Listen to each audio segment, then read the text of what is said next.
The black room. The black door creaked wider, inch by inch.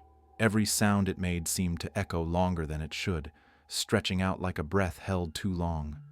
Matthew stood frozen, unable to will his legs forward or back.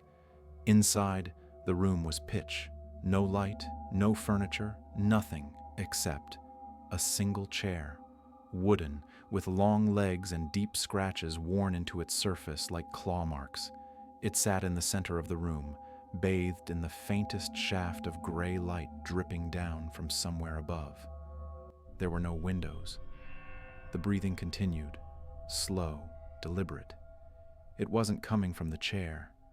It was coming from the corners, the parts the light couldn't reach. Matthew stepped inside. The air changed as soon as he crossed the threshold. Heavy, like walking underwater. The door behind him shut with a quiet finality, and though he turned back immediately, there was no handle. The walls shifted. He blinked, and they were farther away. He blinked again, and they were closer. The chair groaned. Someone was sitting in it now. His chest tightened. Hello? The figure in the chair didn't answer, but it leaned forward. Its head, if that's what it was, hung at an unnatural angle, like it had forgotten how a neck worked. Strings of hair clung to its face like seaweed, and beneath that, glimpses of raw gray skin. You left it here, it rasped. Matthew backed up. Left what? The figure didn't move, but the room did. The walls began to pulse. Thud, thud, thud.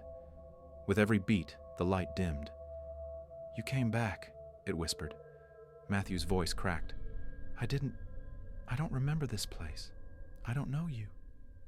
The figure raised one hand, fingers long and sharp, like they'd grown too far and curled in on themselves. It pointed downward. The floor beneath the chair shifted, wood splintering outward like ribs. Something gleamed between the boards. Metal, a small, rusted key. You left it here when you ran, it said. Now take it. Matthew couldn't move. His breath came shallow, rapid. The figure tilted its head further, as if testing how far it could go before the bones snapped. Take it! The light blinked out completely. Memory scratch. Total darkness swallowed him. Matthew's ears rang in the silence. No breathing, no heartbeat, no room. Then, floorboards. Snap! He hit the ground hard. Dust exploded around him in dry bursts, coughing into his lungs like ash. He wasn't in the room anymore. He was in a basement. Stone walls pressed close on either side, damp and cracked. The air smelled worse down here. Old rot, buried wet things, and something faintly floral that turned his stomach. The light was dim, a single bulb swinging slowly from the ceiling on a cord, casting distorted shadows. The key was still in his hand. He hadn't picked it up. His hand had closed around it in the dark. On its own, the metal was warm. He didn't remember running, or falling, or waking. The stairs behind him, the only way back up, were missing. Just an empty wall now. Someone had carved into it. Long scratches, claw-like, over and over again. Just one word repeated. Forgot. Forgot. Forgot. He turned. In the corner of the basement sat a dresser. Its drawers hung open, broken. Dust coated its surface thickly, except for the center, where a clean spot revealed a photo frame. A photo of Matthew, younger, smiling, but not alone. A woman stood beside him, pale, red hair, eyes bright. He had no memory of her, but his handwriting was on the back of the photo. Me and L in front of the old house. Ice on Sibsum L. His head spun. He couldn't think. He pressed his hands against the wall to steady himself, and screamed, because now the wall was covered in handprints, dozens, hundreds, all different sizes, and one of them pressed back. L. The wall bulged inward, soft like flesh. Matthew stumbled back, breath catching in his throat. Another handprint emerged beside the first, then a third, smaller.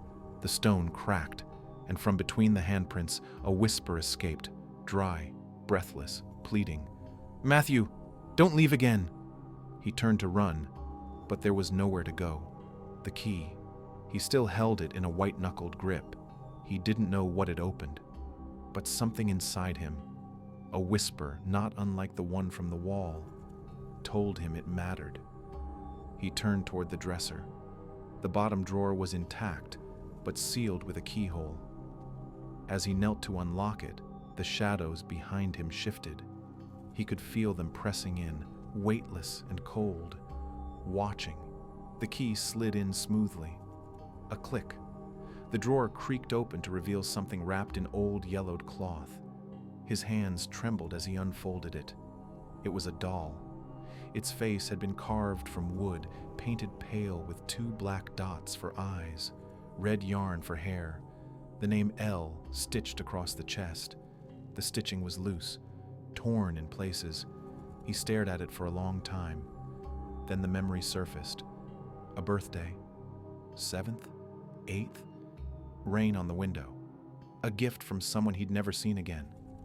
A girl smiling in a hallway, always 1 room away. The smell of old flowers and... She's still waiting. He dropped the doll. The basement filled with a sudden shrill sound. Not a scream, a giggle from the dark. "Come find me," the voice said. Matthew turned, and now there was a door on the far wall, one that hadn't been there before. A child's door, short and narrow, painted a soft pink that flaked with age, scratched into the surface in letters deep and uneven. EL's room. The bulb above him began to sway violently, then went out.